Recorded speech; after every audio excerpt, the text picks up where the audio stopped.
হযরতে জুন্নুন মিসরি রহমতুল্লাহ আলাই আল্লাহর বিখ্যাত বুজুর্গ ওলি ছিলেন। উনি জেলে ছিলেন, জেলে মাঝি ছিলেন, মাছ ধরতেন, বিক্রি করতেন। কিন্তু টপ লেভেলের বুজুর্গ ছিলেন জুন্নুন মিসরি। কিন্তু তার কর্ম ছিল তিনি নদীতে মাছ ধরতেন, বিকালে সকালে বিক্রি করতেন।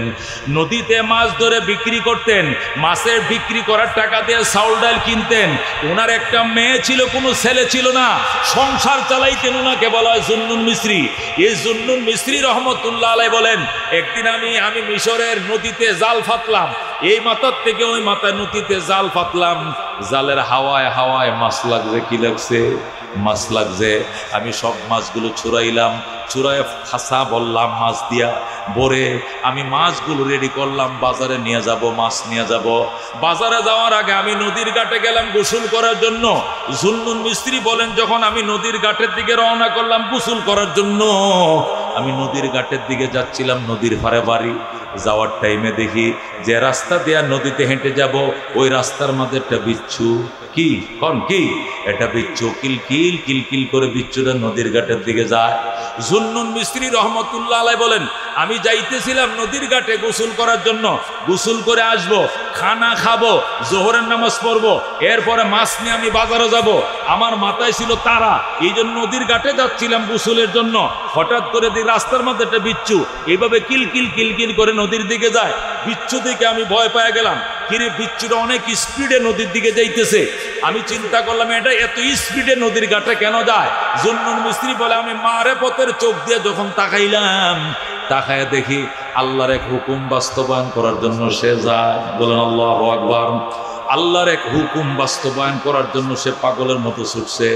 জুন্নুন মিস্ত্রি কয়, কিসের হুকুম বাস্তবায়ন করবে? আমি তো বুঝতে পারতেছিলাম না। আওয়াজ আসতেছে, জুন্নুন বিচ্ছুটাকে মারিস না। জুন্নুনকে আমি এত বড় ফাতর নিছি, এর ডিল দিয়ে মারবো। বিচ্ছু বিষাক্ত প্রাণী, কামড় দিলে মানুষের জ্বর আইসা যাবে। কথা কোন ঠিক কিনা? বিষাক্ত প্রাণী মারার বিধান আছে, সাপ মারার বিধান আছে, বিচ্ছু মারার বিধান আছে, পাগলা কুকুর মারা সুন্নত। কথা কোন ঠিক কিনা? জুন্নুন মিস্ত্রি কয়, আমি যখন বিচ্ছুটা দেখলাম এইভাবে যাইতেছে, আমি এত বড় পাথর নিলাম বিচ্ছুটাকে মারার জন্য।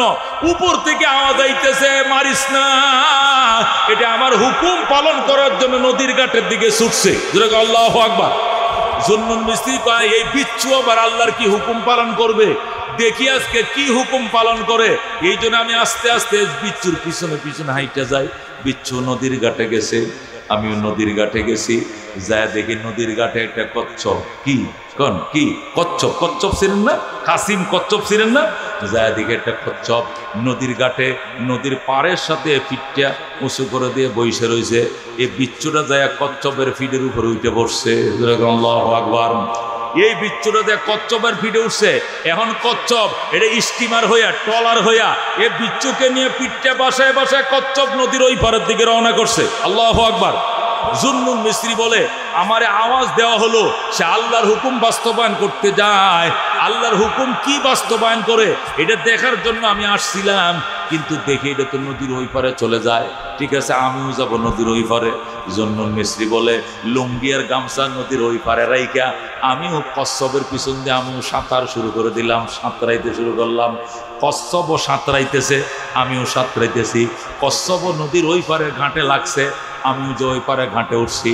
আমি যখন ওই পারে ঘাটে উঠলাম, দেখলাম কচ্ছপটা নদীর ওই পারে যায়, পিঠটা নদীর পাড়ের সাথে লেবেল করে দিছে। বিচ্ছুটা নামছে, নাইমে আবার যাইতেছে।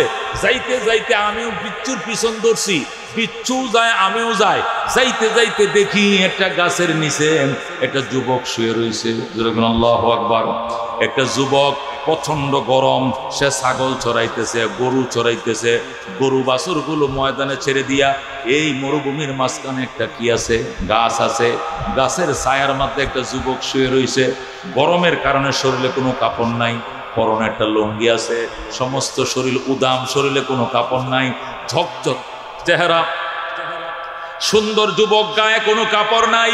এই বিচ্ছুটা ওই যুবকের দিকে রওনা করছে। যুবকের দিকে যখন বিচ্ছুটা রওনা করছে, জুন্নুন মিস্ত্রিকে আমি বুঝে ফেলছি এই যুবকটাকে কামড় দিয়ে মারার জন্য আল্লাহ নদীর ওই পার থেকে বিচ্ছুটারে ওই পারে আনছে। তখন আমি এই বিচ্ছুটাকে মারার জন্য আবার পাথর হাতে নিলাম। আওয়াজ আসতেছে, মারিস না জুন্নুন, যে কুদরত দেখার জন্য এতক্ষণ নদী সাতরায় পার হইলি, এখনো কুদরতের সাথে তোমার দেখা হয় নাই, তুমি বিচ্ছুটাকে মাইরো না, তুমি অপেক্ষা করো, ওয়েটিংয়ে থাকো, আমার কুদরত দেখো। জুন্নুন মিস্ত্রিকে আবার পাথর ডামে ফেলে দিলাম, ফেলে দিয়ে আমি বিচ্ছুর পিছনে যাইলাম, যায় দেখে বিচ্ছুটা ঘুরে ঘুরে ঘুরে ঘুরে ওই গাছের ওই পিছ দিয়ে ঘুরে গেছে, ওই আম গাছটার ওই পাশে গেছে কচ্ছপটা। আল্লাহ, বিচ্ছুটা না গাছের ওই পাশে যাওয়ার পর দেখি ওই পাশে বিরাট বড় একটা সাপ, বিষাক্ত সাপ এইভাবে ফ্যান ধরে রয়েছে। কি জন্য? ওই যে যুবকটা শুয়ে রয়েছে, যুবকটাকে কামড় দেওয়ার জন্য একটা সাপ, একটা বিষাক্ত অজগর সাপ, এটা এইভাবে ফ্যান ধরে রয়েছে ওই যুবকটাকে মারার জন্য। বিচ্ছু যায় করছে কি, সাপের লেজ বায়া বায়া বায়া বায়া সাপের মাথা পর্যন্ত আইসা সাপের মাথার মধ্যে যে বিষের রোগ থাকে, বিষের রোগ ছিলেন তো, সাপের একটা রোগ আছে যেখানে কি থাকে, বিষ থাকে, ওই বিষের রোগ পর্যন্ত বিচ্ছুটা আইসা বিষের রোগের মধ্যে ঠাস করে কামড় দিছে কে? বিচ্ছু কামড় দেওয়ার সাথে সাথে সাপটা তার গর্দানটা জমিনে ফেলে দিছে। যে সাপ এইভাবে ফ্যান ধরেছিল যুবক করে কামড় দেওয়ার জন্য, এখন ফ্যান ধরা তো দূরের কথা, আস্তে করে ঘাটটা নিজে ফেলে দিয়েছে, মাটিতে ফেলে দিয়ে এখন গড়াগড়ি করতেছে। মানে বিচ্ছুর ব্যথা সাপ এমন সহ্য করতে পারতেছে না, সাপ এমনভাবে গড়াগড়ি করতেছে, সাপের সকরাত শুরু হয়ে গেছে। জুন্নুন মিস্ত্রি কয়, আমি দেখেছি বিচ্ছুরা একের পর এক শুধু দংশন করতে আছে, সাপের লেজ থেকে মাথা পর্যন্ত কয়েকশো কামড় দিছে। আল্লাহু আকবার। এই বিচ্ছুরা শুধু শুধু শুধু শুধু মানে শুধু ঢুকাইতেছে আর শুধু দংশন করতেছে, এইভাবে কয়েকশো কামড় দিছে সাপটারে। সাপটা কতক্ষণ পরে মারা গেছে। মারা যাওয়ার পরে বিচ্ছুটা আবার নদীর ঘাটের দিকে রওনা করছে। জুন্নুন মিস্ত্রি বলে, আবার বিচ্ছুর পিছনে রওনা করলাম, যায়া দেখি নদীর ঘাটে কচ্ছপটা বসে রয়েছে বিচ্ছুটাকে নদীর ওই পারে পার করে দেওয়ার জন্য। আল্লাহু আকবার। জুন্নুন মিস্ত্রি তখন আমি বুঝেছি এটা ছোট্ট পশুকে আল্লাহ এমনি বানায় নাই, এই মখলুকের এই মানুষের উপকারের জন্য আল্লাহ তারে বানাইছে। কতক্ষণ ঠিক কিনা? জুন্নুন মিস্ত্রি বলে, আমি দেখি ওই বিচ্ছুটা সাপটাকে ধ্বংস করার পর আবার নদীর ঘাটে আইছে, আয়া দেখে কচ্ছপ এখানে বসে রয়েছে। কচ্ছপরে আল্লাহ ট্রলার বানায়া বসায় রাখছে, তুই ওই পারে নিয়ে যাবি, আবার এই পারে পার করে দিবে। এই জন্য কচ্ছপ বৈশা রয়েছে, চলে যাওয়ার কোনো সাহস তার নাই। মালিক তারে বসায় রাখছে। এই কচ্ছপের পিঠে আবার ওই বিষে ওই বিচ্ছুটা বইছে, কচ্ছপ আবার বিচ্ছুরের নদীর ওই পারের দিকে রওনা করছে। জুন্নুন মিস্ত্রি কয়, এখন আমি আর যাই না, আমি আবার গেলাম ওই গাছের নিচে, আবার যায়া ওই যুবকটারে গাছ আমি উঠাইলাম ঘুম থেকে, যে যুবকটা শুয়ে রয়েছে এই যুবকরে ঘুম থেকে উঠাইলাম, উঠায় বললাম, যুবকরে ছায়া দেখ, তোর পিছনে কি? কয় কি? দেখ 7 হাত লম্বা একটা সাপ, একটা দাঁড়ায় সাপ, তোরে কামড়ায়া মারার জন্য এটা আইছিল, এইভাবে ফ্যান ধরে ধরছিল, তোরে কামড় দেওয়ার জন্য আইছিল সাপটা। কিন্তু আল্লাহ হাকামুল হাকিমিন, আমার রব যিনি রহমান যিনি রহিম, উনি দয়া করে নদীর ওই পার থেকে একটা বিচ্ছু কাসিমের পিঠে করে সওয়ার করেন, এই পারে আইনা এই বিচ্ছু দিয়া সাপ দংশন করে সাপটাকে মেরেছে, আর সাপের দংশন থেকে আল্লাহ তোরে বাঁচিয়ে দিয়েছে। বলে আল্লাহু আকবার। যুবকটা লাফতে উঠে কয়, দাদা সত্যি করে বলেন এই সাপটাকে কে মারছে? এতটুক ছোট একটা বিচ্ছু এই সাপটার ধ্বংস করছে। এখন ওই যুবক বিশ্বাস করে না। যুবক কয়, দাদা এত বড় দাঁড়ি আপনার গালে, এরকম একটা আল্লাহওয়ালা মানুষ, দাঁড়িওয়ালা মানুষ মিথ্যা কথা বলছেন কেন? কিসের মিথ্যা কথা? কয়, কোনো বিচ্ছু এই সাপ মারে নাই, আপনি নিজেই সাপটাকে মারছেন। জুন্নুন মিস্ত্রি কয়, মোটেও না। এই বেটা, আমার কথা বিশ্বাস কর, তুই আমার চিনস, আমার নাম জুন্নুন মিস্ত্রি। আল্লাহু আকবার।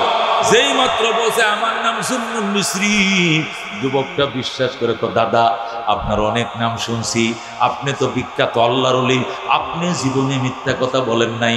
এতক্ষণে বিশ্বাস হয়েছে আল্লাহ এই বিচ্ছু দিয়ে এই সাপটারে ধ্বংসন করে মারছে, মাইরা সাপের কামড় থেকে আল্লাহ আমারে রক্ষা করেছে। জুন্নুন মিস্ত্রি ডাক দিয়ে কয়, বাবা হইছে, এবার তুই আমারে পরিচয় দে, তোর বাবার কি নাম? কয়, কেন? তোর দাদার কি নাম? কয় বল। বলবো না। বলো। কেন? তোর আব্বাও বিখ্যাত আল্লাহর ওলি ছিল, তোর দাদাও বিখ্যাত বুজুর্গ ছিল, তুইও বুজুর্গ বংশের একটা সন্তান। আল্লাহু আকবার।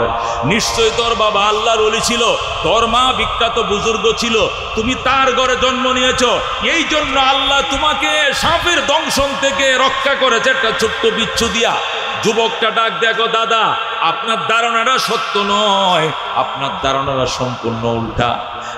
আমার বাবাও কোনো মুসলমান ছিল না, আমার দাদাও কোনো মুসলমান নয়, আমার মাও কোনো মুসলমান নয়, আমি হিন্দুর সন্তান। আমার 14 গোষ্ঠী হিন্দু, আমার বাবাও হিন্দু, আমার মাও হিন্দু, আমরা সনাতন ধর্মে বিশ্বাসী। আমরা আল্লাহর ওলি হওয়া দূরের কথা, আমরা তো মুসলমানই নই। জুন্নুন মিস্ত্রি আল্লাহু আকবার করে চিল্লান দিয়া আল্লাহ, এটা আবার কি দেখাইলা? একটা বেঈমান, একটা মূর্তি পূজারীকে বাঁচানোর জন্য নদীর ওই পার থেকে কাসিমের পিঠে করে বিচ্ছুকে এই পারে আইনা ওই বিচ্ছু দিয়া তুমি সাপ মারলা, সাপের দংশন থেকে একটা বেঈমানকে তুমি বাঁচাইলা। এটা কি কারণে? এটা কি করে সম্ভব? যুবক ডাক দেখো, জুন্নুন মিস্রি, ওগো আল্লাহর ওলি, এটা অবাক হওয়ার কিছু নয়, এটা আশ্চর্য হওয়ার কিছু নয়, এটা অবাক হওয়ার কিছু নয়। গতকালকে আমার এক মুসলমান বন্ধুর সাথে আমি ঝগড়া করছি। আমি কলেজে পড়ি, আমার এক সাথী আছে হিন্দু, আমার এক মুসলমান দুস্থ আছে, আমি হইলাম হিন্দু, আমার এক লাইন আছে কলিক আছে, সে হইল মুসলিম। আমরা দুইজন এক মেসে থাকি। গতকালকে দুইজনে মিলে হোটেলে নাস্তা করতেছিলাম। ওই সময় মুসলমান বন্ধু বিসমিল্লাহির রহমানির রাহিম বলে সিঙ্গারাটা খাইতেছিল, আর আমি বিসমিল্লাহির রহমানির রাহিম বলি নাই। আমার বন্ধু কই সিঙ্গারা খাইলে, সমোসা খাইলে, যে কোনো নাস্তা খানি ভাত খাইলে বিসমিল্লাহির রহমানির রহিম, রহমানুর রহিমের নামে খাইতে হয়। আমি বলছি আমি রহমানুর রহিম মানি না। তখন তার সাথে আমার ঝগড়া হয়েছে। সে বলছে রহমানুর রহিমের উসিলে আমরা বাঁচি, রহমান আমগরে বাঁচায়, রহমান আমাদেরকে রক্ষা করে। কিন্তু আমি ওই কথাটা তার বিশ্বাস না করে বাড়িতে চলে আইছি রাত্রিবেলায়। আইসা যখন ঘুমাইছি, সকালবেলা বাবাই বলছে গরুগুলো মাঠে দিয়ে আয়। আমি গরুগুলো মাঠে নিয়ে আই না। যখন গরু বাছুরগুলো ছেড়ে দিলাম একটু বিশ্রাম করার জন্য, যখন আমি গাছের নিচে শুইলাম, তখন আমার আল্লাহ রহমান উনি সাপ পাঠাইছে আমার দংশন করার জন্য, আর সাপের দংশন থেকে বাঁচানোর জন্য বিচ্ছু পাঠাইছে। আমার আল্লাহ যে রহমান, যেটা আমি আগে বিশ্বাস করি নাই, আমার মুসলমান ভাই বিশ্বাস করত, আমি হিন্দু বিশ্বাস করি নাই, আমাকে আল্লাহ বিশ্বাস করানোর জন্য আপনার মতো আল্লাহর ওলিকে সাক্ষী বানায়া ঘটনাটা ঘটাইছে, আর কিছু নয়। আল্লাহু আকবার। জুন্নুন মিস্ত্রি রহমতুল্লাহ আলাই কয়, যদি এইটাই হয় তোর বিশ্বাস, তাহলে তুই রহমান মানুষ নিকো মানি, তাহলে কি করবি? কয় পড়া দেন আশহাদু আল্লা ইলাহা ইল্লাল্লাহু ওয়া আশহাদু আন্না মুহাম্মাদান আবদুহু ওয়া রাসূলুহু। ওই রাকাল সাথে সাথে কালমা পড়ে মুসলমান হয়ে যায়। বলে আল্লাহু আকবার। রাকালটা মুসলমান হয়ে রাত্রি বেলায় বাড়িতে গেছে। যাওয়ার পরে তার বাবা মারে ডাক দেয়, বাবা এটা তোমার শেষবারের মতো দেখে লো সন্তান, শেষবারের মতো আদর করে দাও সন্তান। আজকের থেকে আমি কালমা পড়েছি, আমি মুসলমান হয়েছি, আমি রহমানের পরিচয় পাইছি, আমি রহমানের ছায়া তলে চলে গেছি, আমি দেব দেবতা ঠাকুর মন্দির মানি না। আল্লাহু আকবার। দুস্থ ছেলেটা কালমা পড়ে মুসলমান হয়ে গেছে। ও দুস্থ তারে কয় রহমান। আজকে অনেক সময় আমরা বলি আল্লাহ গেছে কই? আল্লাহকে আমগো দোয়া কবুল করে না। আল্লাহ শুধু ওই আমগরে মায়ের খাওয়াইতেছে, আর ইহুদিদেরকে দামি দামি অস্ত্র দিতেছে। হিন্দুস্তানে মসজিদ সব ভেঙ্গে লাইতেছে, ইন্ডিয়ারা মাদ্রাসা সব ভেঙ্গে ফেলতেছে, ওয়াকফ বিল বাতিল করে হাজার হাজার হিন্দুকে মারতেছে। খোদায় কই? খোদা কি আমাদের শক্তি নাই? খোদা কি আমাদের দোয়া কবুল করে না? বলে কিনা? বলে কিনা? এর জবাব হলো আল্লাহ বলে আমি রহমান। এটা বিচারের জায়গা নয়, বিচার হবে পরকালে। এটা উন্মুক্ত ময়দান, এটা পরীক্ষার হল, পরীক্ষা দেওয়ার জায়গা। যারা লিখতে পারে তারা হলে যাবে, যারা লিখতে পারে না তারা হলে যাবে। লেখা না লেখা দুইটার অধিকার আছে। রেজাল্ট যেদিন পাস হবে, যারা পাস করবে তারা পরের ক্লাসে উঠবে, যারা ফেল করবে এই ক্লাসেই থাকবে, সামনে আগাইতে পারবে না। কথা ঘন্টে কিরা? আল্লাহ ডাক দেয়া আর রহমান, পরম করুণাময় আল্লাহ, পরম করুণাময় আল্লাহ। জোরে কোন সুবহানাল্লাহ।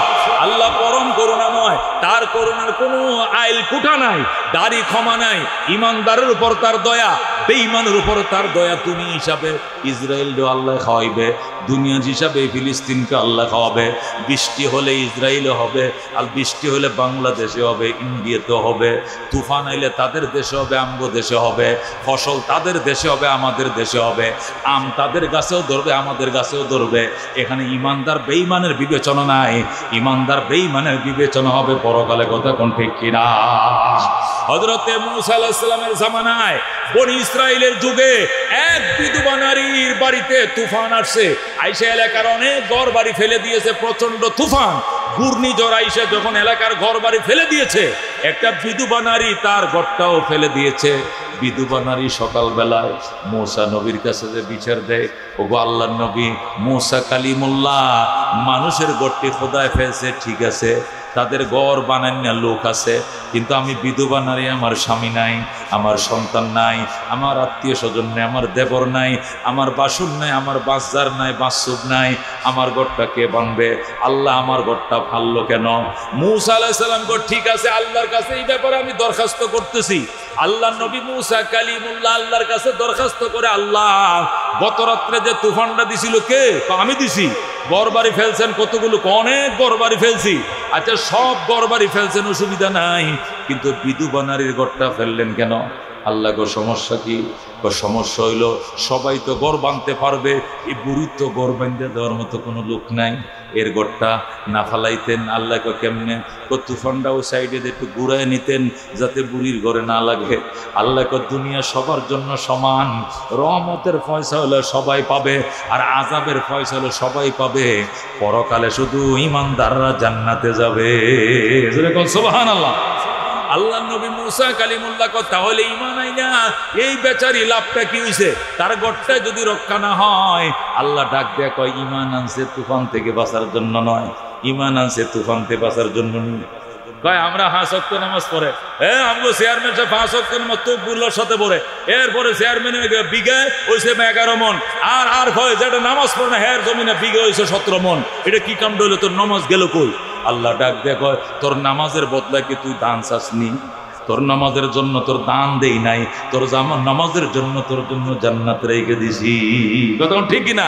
নামাজের পরিবর্তে তুই খেতে দান শেষ গিল্লি গা, নামাজের বিনিময়ে কি দানের জন্য কি নামাজ পড়ি? দানের জন্য নামাজ পড়ি? নারকেলের জন্য নামাজ পড়ি, নাকি আমের জন্য নামাজ পড়ি, নাকি দোকানে বেচা কেনার জন্য নামাজ পড়ি? নামাজ পড়ি জান্নাতে যাওয়ার জন্য। কথা কোন ঠিক কিনা?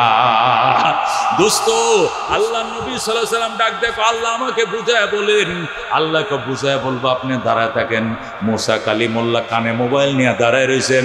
হঠাৎ করে আল্লাহ হুকুম করছেন, পিঁপড়ারে পিঁপড়ারে 10,000 পিঁপড়া। মূসা নবীর ডাইন পায়ে উঠবে 5,000, বাম পায়ে উঠবে 5,000, 10,000 পিঁপড়া ঢুকবে, উইটা এই পায়ে 10টা কামড় দিবে, এই পায়ে 10টা কামড় দিবে। পিঁপড়া কয় ঠিক আছে। আল্লাহ ডাক দে খবরদার বেশি কামড় দিস না, সবটি মিল্লা কামড় দিলে আমার নবী মরে যাবো, মরে যাবো। সবাই কামড় দিস না। কামড় দিবে কয়টা? এই পায়ে 5,000 পিপিলিকা, ওই পায়ে 5,000 পিপিলিকা উঠছে, উইটা এই পায়ে কামড় দিছে 5টা, এই পায়ে কামড় দিছে 5টা। যেই মাত্র কামড় দিছে ভাই 20 পিঁপড়া, লাল পিঁপড়া যেই কামড়টা দিছে, মূসা নবী মোবাইল ডিল মারে ফালায় থুইয়া পিঁপড়া ডলা শুরু করছে, ডুল্লা 5,000 পিঁপড়া সব মাইরে ফেলাইছে। আল্লাহু আকবার। সবটি 2 পায়ে যত পিঁপড়া উঠছিল সবটি মারছে। আল্লাহ তাআলা ফোন করতেছে, মোবাইল কল দিতেছে, মূসা কল ধরে না, শুধু পিঁপড়া মারে। অনেকক্ষণ পরে কল ধরে কয় হ্যালো।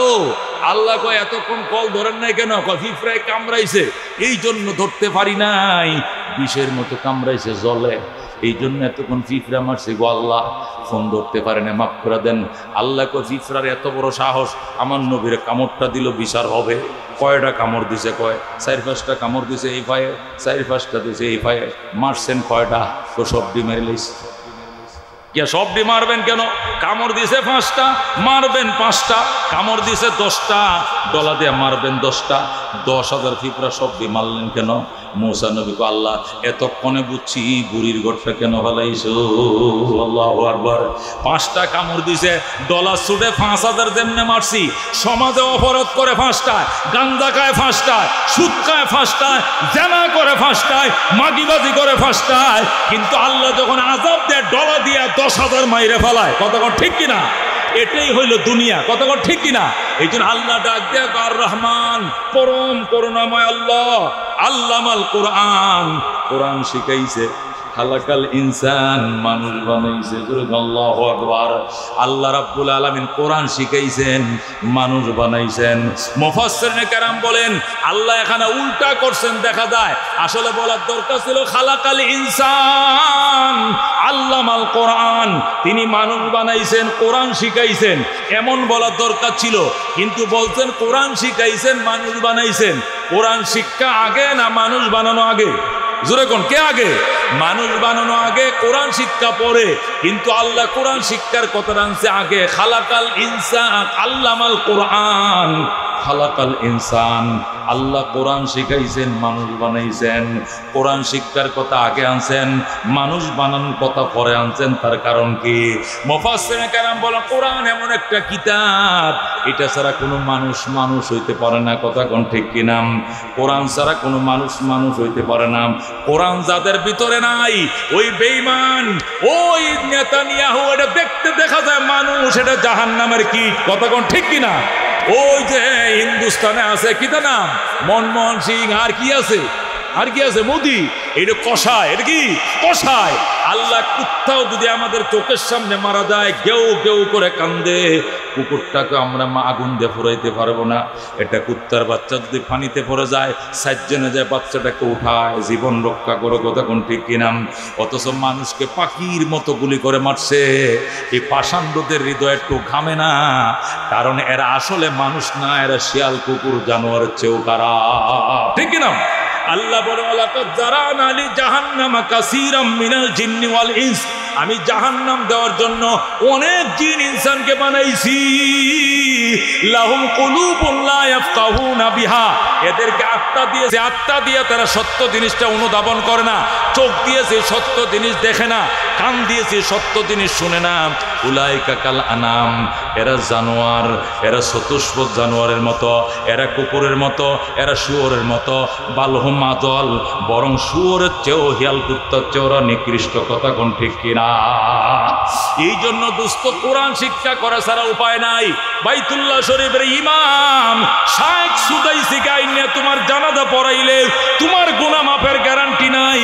কিন্তু তোমার সন্তান যদি বলে কাতার সোজা করেন, আল্লাহুম্মা গফিরলি হাইয়িনা ওয়া মাইয়িতিনা ওয়া শাহিদিনা ওয়া গায়বিনা ওয়া সগীরিনা ওয়া কাবীরিনা বলে যখন সন্তান ডাক মারবে, আল্লাহ বলবে বান্দা কান্দিস না, তোর বাবার লাশ মাটির উপরে থাকতেই আমি ক্ষমা করে দিলাম। যেরকম সুবহানাল্লাহ। এ দোস্ত, কোরআনের হাফেজ যারা, আলেমে দিন যারা, এদের মতো ভাগ্যবান কেউ নাই। অনেকে বলে হুজুর আলেম বানাইতাম, হাফেজ বানাইতাম, বানাই না। খাইব কি, খাইব কি, কি খাইবে? এই জন্য বানাই না। মাগ্যে খাইব, মানুষের থেকে খুঁজে খাইবে, জীবনেও না। ভালো হাফেজ বানাও, ভালো আলেম বানাও, নিজে খাইয়া যেটি বাঁচবে, ফ্যামিলির সবাই খায়াও পড়াইতে পারবা না, এত খাওয়া খাইবে। তুমি কি খাইছো জীবনে? ফাঙ্গাস মাছ খাও। আর তুমি কি খাও? পোল্ট্রি মুরগি খাও, এ ফসা মুরগি, ফসা মাছ খাও। আর তোমার ছেলে হাফেজে কোরআন হলে এত দেশি মুরগি খাবে, জঙ্গলের হিয়াল এত দেশি মুরগি খায় নাই। কথা কোন ঠিক কিনা? আল্লাহ তাআলা তাকে এত সম্মান দান করছে, এটা আলেমের এত সম্মান, আল্লাহ এত ইজ্জত দান করছে। কোরআনের হাফেজ, নবী বলেন হাফেজে কোরআনকে আল্লাহ যখন জান্নাত দিবে, তখন সে জান্নাতে যাওয়ার জন্য ফুলসিরাতের ব্রিজের উপরে উঠবে। ব্রিজটা যখন পার হইতে যাবে, হঠাৎ করে শুনবে ব্রিজের নিচে জাহান্নাম। ব্রিজের নিচে কি? ব্রিজের নিচে জাহান্নাম। জাহান্নামের মধ্যে তার মা আমার সন্তান রে কয়ে কাঁদতে থাকবে। তখন সেখানে এসে দাঁড়িয়ে যাবে, দাঁড়িয়ে বলবে আল্লাহ, আমার আম্মা কাঁদতেছে, আমার কানের মধ্যে আওয়াজ আসছে, আমার মা কোথায়? তোমার মা জাহান্নামের ভিতরে। আমি আমার মায়ের লগে না দিলে জান্নাতে যাব না, আমার মাকে সাথে না দিলে যাব না। এই সময় সে দাঁড়িয়ে যাবেন। আল্লাহ বলবেন ফেরেশতারা, মায়ের সন্তানের হাতে তার মাকে উঠায় দাও। আল্লাহু আকবার। তখন ফেরেশতারা জাহান্নাম থেকে কয়লার টুকরা, এটা লাকড়ি, পুরা লাকড়ির আংরা, আইনে সন্তানের হাতে দিবে। সন্তান বলবে ফেরেশতারা রে, আল্লাহ বলছে আমার মাকে আমার হাতে দিবি, তুই এই লাকড়ির টুকরা দিলে কেন? এটা পুরা লাকড়ি, কয়লা। ফেরেশতারা বলবে এটা কয়লা নয়, এটাই তোমার মা। ফেরেশতারা জাহান্নামে পুরাইতে পুরাইতে কয়লা বানায় ফেলাইছে। আমার মার আসল আকৃতি কই পাবো? জান্নাতের গেইটের মধ্যে নিয়ে যাও। জান্নাতের গেইটের মধ্যে ঝর্ণা আছে, এই ঝর্ণার মধ্যে নিয়া এই সন্তানটাকে যখন পানিতে ডুবাবে, সাথে সাথে 14 তারিখের চাঁদের মতো জল জল করতে থাকবে। আল্লাহু আকবার। এ দুস্থ মাকে তখন জান্নাতের ইনটেক মা পোশাকগুলো মাকে পরাবে। পরানোর পরে মা বলবে কই যাও? কই জান্নাতে। মা বলবে তোর বাপের সহ না গেলে আমি একা যাবো না। তোর আব্বা কোথায়? তোর আব্বা না খাইয়া তোরে খাওয়াইছে, বোর্ডিংয়ের খরচ পাঠাইছে, আজকে তুই তোর মারে নিয়ে যাবি, তোর বাবারে না গেলে নিলে আমি যাব না। তখন মা যখন অনশন শুরু করবে, সন্তান সজদায় পড়ে কাঁদবে, আল্লাহ আমার আব্বা কোথায়? আমার বাবারে সঙ্গে না দিলে যাব না। আল্লাহ বলবেন ও ফেরেশতারা তার বাবারে তার হাতে দে।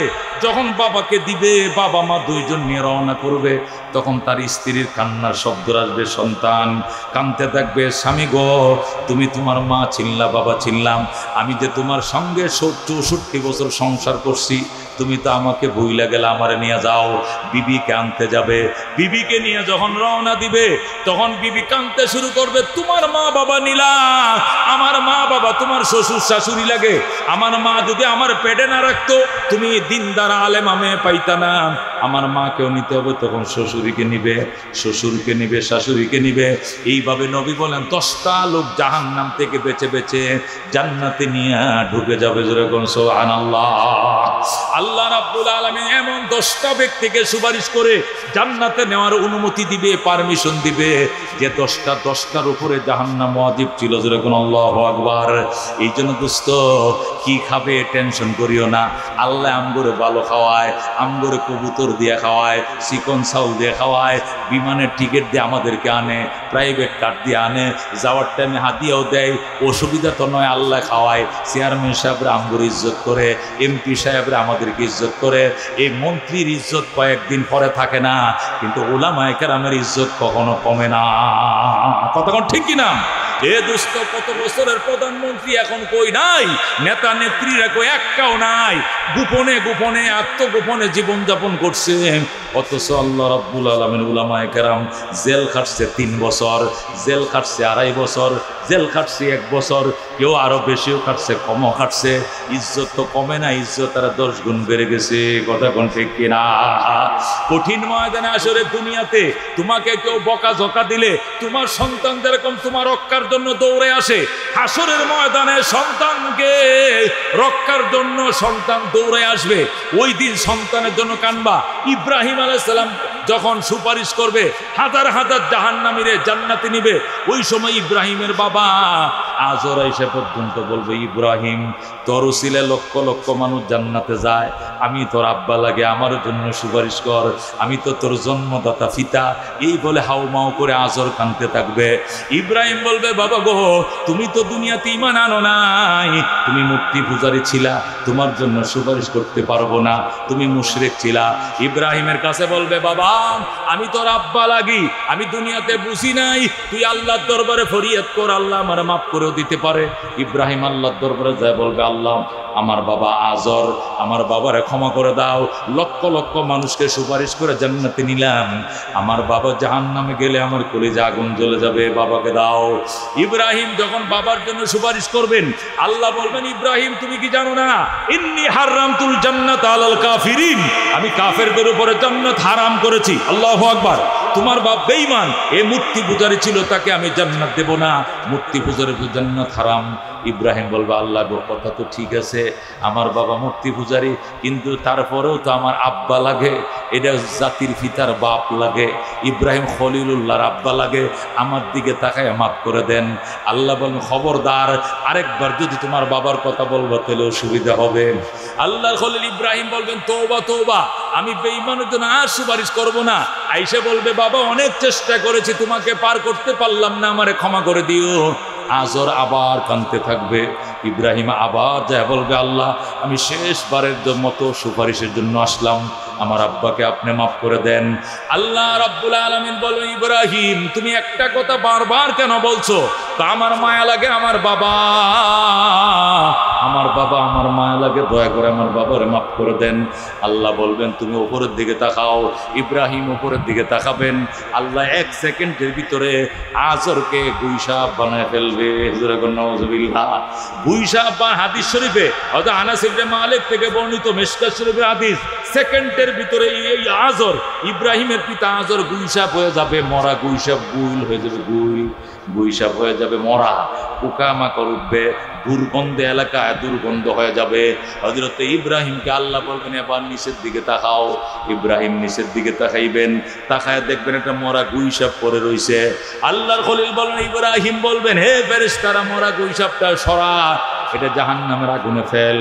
ফেরেশতারা ফালতে দেরি করবে, হযরত ইব্রাহিম নিজের হাতে ধরে এই গুইসাপটারে জাহান্নামে ফেলে দিবে। নাউজুবিল্লাহ। আল্লাহ বলবেন ইব্রাহিম এতক্ষণতেই বাবার জন্য এত কান্নাকাটি করলাম, বারবার সুপারিশের জন্য আসলা, আর এখন নিজের হাতেই বাবাকে জাহান্নামে ফেলে দিলা। ইব্রাহিম বলবেন আল্লাহ গো, আমি তো আমার বাবা ফেলি নাই, আমি গুইসাপ ফেলছি। আল্লাহ বলবেন এইটাই বেঈমানের অরিজিনাল আকৃতি। কথা কোন ঠিক কিনা? এই হাদিসটা এনে আল্লাহ নবী বুঝাইছেন উম্মত, সন্তান দুনিয়াতেও যেরকম আশা ভরসা করে বাপে, আমার সন্তানটা যদি ব্যারিস্টার হইতো, আমার ছেলেটা যদি ওসি হইতো, আমার ছেলেটাকে যদি এসপি বানাইতে পারতাম, আমার ছেলেটাকে যদি এমবিবিএস ডাক্তার বানাইতে পারতাম, আমার ছেলেটাকে যদি বিদেশ পাঠাইতে পারতাম, আমার জীবন ঘুরে যাইতো। দুনিয়াতে সন্তান নিয়ে যেরকম বাবায় স্বপ্ন দেখে, হাসরের ময়দানে সন্তান নিয়ে স্বপ্ন দেখবে। আরে আমার ছেলেটা যদি আইতো, আমার সুপারিশ করতো, ওই আমার ছেলে বলবে আপনারা আমি চিনি না, হে আমার মেয়ে বলবে আপনারা চিনি না, সবাই অস্বীকার করবে। ওই সময় আলেমে দিন বলবে আঙ্কেল আপনি টেনশন করিয়েন না, আপনি এখানে দাঁড়ান, আপনার জন্য আল্লাহর দরবারে সুপারিশের জন্য সিজদায় পড়ে যাব। আল্লাহু আকবার। তখন উলামায়ে কেরাম সুপারিশে পড়বে, আল্লাহ গো তোমার বন্দারা তুমি মাফ করে দাও। তার 3টা ছেলে ছিল, পরিচয় দেয় নাই, তার 4টা মেয়ে ছিল, পরিচয় দেয় নাই, অসহায় দাঁড়িয়ে রয়েছে, আমি তার জন্য সিজদায় পড়েছি, আল্লাহ আমার সুপারিশ কবুল করে তোমার বন্দাকে জান্নাত দাও। আল্লাহ সাথে সাথে সুপারিশ কবুল করে জান্নাতের মেহমান বানাবেন। আল্লাহু আকবার। মিনাল খাসিরিন রব্বানা ফাগফির লানা যুনুবানা ওয়া কাফির আন্না সাইয়্যাতিনা ওয়া তাওফানা مع الأبرار رب اغفر لي ولوالدي وللمؤمنين يوم يقوم الحساب رب ارحمهما كما ربياني صغيرا يا الله আপনার শাহী দরবারে হাত বাড়াইছি, বামন সাথে আশরাফুল মাদ্রাসার মাহফিল, আল্লাহ তুমি মাহফিলকে কবুল করে লও, আল্লাহ তোমার শাহী দরবারে মঞ্জুর করে লও। আল্লাহ গো এই প্রচন্ড গরমের মধ্যে তোমার বন্দা বান্দিরা মাটিতে বসে, হাজার হাজার তোমার বন্দারা, ইয়া আল্লাহ মাঠ ভরে গিয়েছে কানায় কানায়, আল্লাহ তুমি জান্নাত ভরে দিও আমাদেরকে দিয়ে। আল্লাহ আমি মুসাফির অনেক দূর থেকে এসেছি, আল্লাহ মুসাফিরের উসিলা দোয়া কবুল করে লও, আল্লাহ হাজী সাহেবদের উসিলা দোয়া কবুল করে লও, আল্লাহ যারা দান সদকা করেছে দান সাদাকার উসিলায় মনোযোগ কবুল করে লও। আল্লাহ অনেক মা বোনরা আমাদের সঙ্গে হাত বাড়িয়েছেন, উনাদের উসিলায় দোয়া কবুল করে লন। আল্লাহ গো এই ছোট ছোট কচি বাচ্চারা 160টা ছেলে 160 করে 10,400 টাকা দান করেছে। আল্লাহ এদের প্রত্যেকটা ছেলেকে হাফেজে দিন আলেমে দিন বানিয়ে দাও। ইয়া আল্লাহ জীবনের জানা অজানা, ছোট বড়, সগীরা কবিরা, শিরিক বেদাত, নতুন পুরাতন, ইচ্ছায় অনিচ্ছায় যত গুনাহ করে ফেলেছি, আল্লাহ সমস্ত গুনাহ খাতা মাফ করে দাও।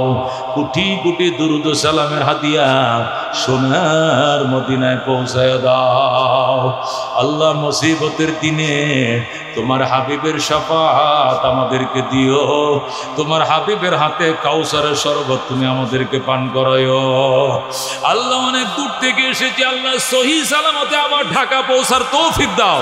সকল কিসিমের বিপদ আপদ থেকে মুক্ত রেখে সালামতের সাথে নিজ নিজ গন্তব্যে আমাদেরকে পৌঁছার তৌফিক দিয়া দাও। আল্লাহ আমার 4টে ছেলে, 4টাকে যোগ্য আলেম, যোগ্য হাফেজ বানাও, নেককার আলেম নেককার হাফেজ বানায় দাও। প্রত্যেকটা মসজিদ মাদ্রাসাকে আল্লাহ তুমি হেফাজত ফরমাও। মসজিদ মাদ্রাসা যারা বিরোধিতা করে, ষড়যন্ত্র করেন, আল্লাহ তুমি তাদেরকে সহি বুঝ দিয়ে দাও, এদেরকে হেদায়েত দিয়ে দাও। আল্লাহ এদেরকে মাদ্রাসার পক্ষে, উলামায়ে কেরামের পক্ষে কাজ করার তুমি তৌফিক দিয়ে দাও। আল্লাহ আলেম উলামার বিরুদ্ধে যারা করে, কোরআন সুন্নাহর বিরোধিতা যারা করে, আল্লাহ তুমি তাদেরকে হেদায়েত দিয়ে দাও, এদেরকে সহি বুঝ দিয়ে দাও। আল্লাহ নতুবা এরা ধ্বংস হয়ে যাবে, রক্ষা পাবে না। আল্লাহ এরা ধ্বংস হয়ে যাবে, রক্ষা পাবে না। আল্লাহ এই পথে এদেরকে নিও না। আল্লাহ আলেমদের পক্ষে নিয়ে আসো, মসজিদ মাদ্রাসার পক্ষে নিয়ে আসো। 2 টাকা 10 টাকা যাই পারে সহযোগিতা করব।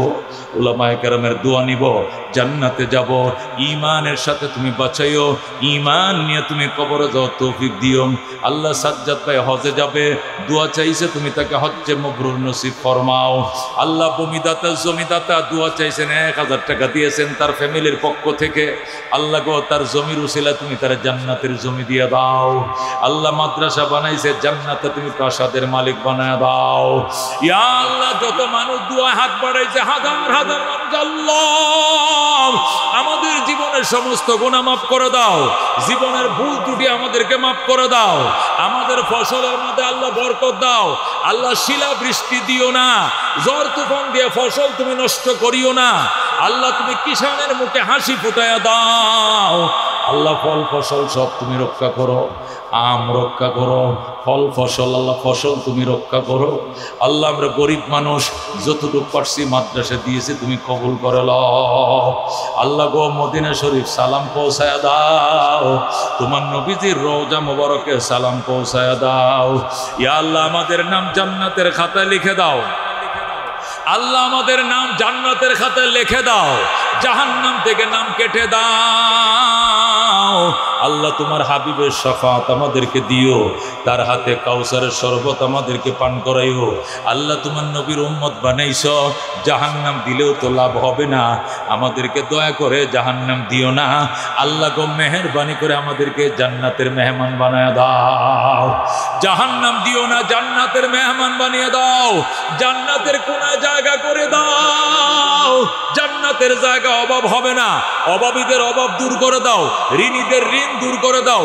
ইজ্জত সম্মান বর্ধিত করো, আল্লাহ নিরাপত্তা নিশ্চিত করো।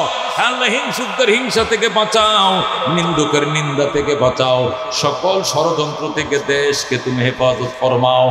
ইয়া আল্লাহ, তুমি ইসরায়েলের মুসলমানকে হেফাজত করো। আল্লাহ ফিলিস্তিনের মা বোনদের চোখের পানির দিকে তাকাও। আল্লাহ পাখির মতো গুলি করে মারতেছে। আল্লাহ আল্লাহ, এই জাহান্নামের কি আল্লাহ ইসরায়েলকে তুমি ধ্বংস করে দাও।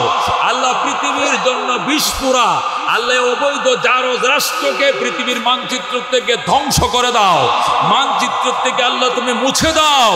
আল্লাহ ফিলিস্তিনের মুসলমানদের চোখের কান্নার দিকে তুমি তাকাও।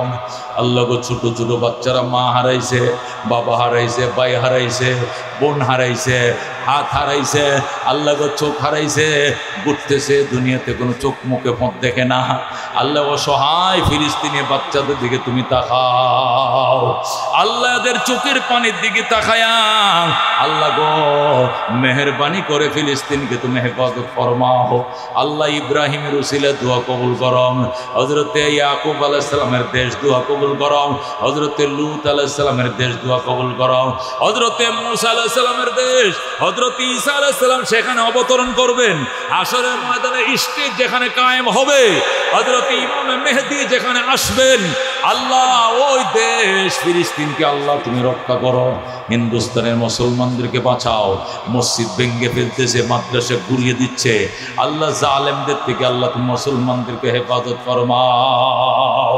এ জীবনে না করিলাম বন্দিগি, গুনাহ করে কাটাইলাম জিন্দেগি, গুনাহ করে কাটাইলাম জিন্দেগি, তওবা করে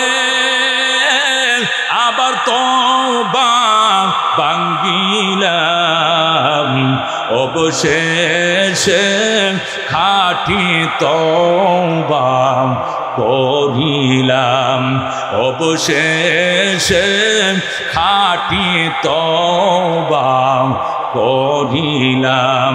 তুমি যদি মাফ না করো আল্লাহ বান্দারে, বলো তোমার বান্দা যাবে কার কাছে? তুমি যদি মাফ না করো আল্লাহ হাসরে, বলো তোমার বান্দার কি উপায় হবে? কবরে হাসর আরো আল্লাহ মিজানে পার করিয়া দিয়েন গো আল্লাহ নিজ গুণে। বাবা নাই যার মাও নাই যার সংসারে, দুঃখ কষ্ট দিও না গো কবরে। ইয়া আল্লাহ আমাদের সকলের মনে আশা পূরণ করে দাও। অনেকে বাচ্চার জন্য দোয়া চাইছে, পরীক্ষার জন্য দোয়া চাইছে, বিসিএস ক্যাডার জন্য দোয়া চাইছে, অনেকে পুলিশে চাকরি করবে সন্তান দোয়া চাইছে। আল্লাহ যে যে মকসদে দোয়া চাইছে মনের আশা পূরণ করে দাও। আমাদের চেয়ারম্যান সাহেব প্রত্যেকটা প্রোগ্রামে সভাপতিত্ব করে, আল্লাহ আমার ভাইয়ের হায়াত বাড়ায় দাও। আল্লাহ সুস্থ জীবন নসিব করো, তার মা বাবার জীবনের গুনাহ মাফ করো, আমাদের মা বাবার জীবনের গুনাহ মাফ করে দাও। মাদ্রাসা প্রতিষ্ঠা করছেন তাদেরকে কবুল করো, যারা এখনো কমিটিতে আছেন তাদেরকে মঞ্জুর করো। এই এতিম বাচ্চাদেরকে তুমি কবুল ফরমাও, দান সাদাকাকে তুমি মঞ্জুর ফরমাও। সুবহান রাব্বিকা রব্বিল ইজ্জাতি আম্মা ইয়াসিফুন।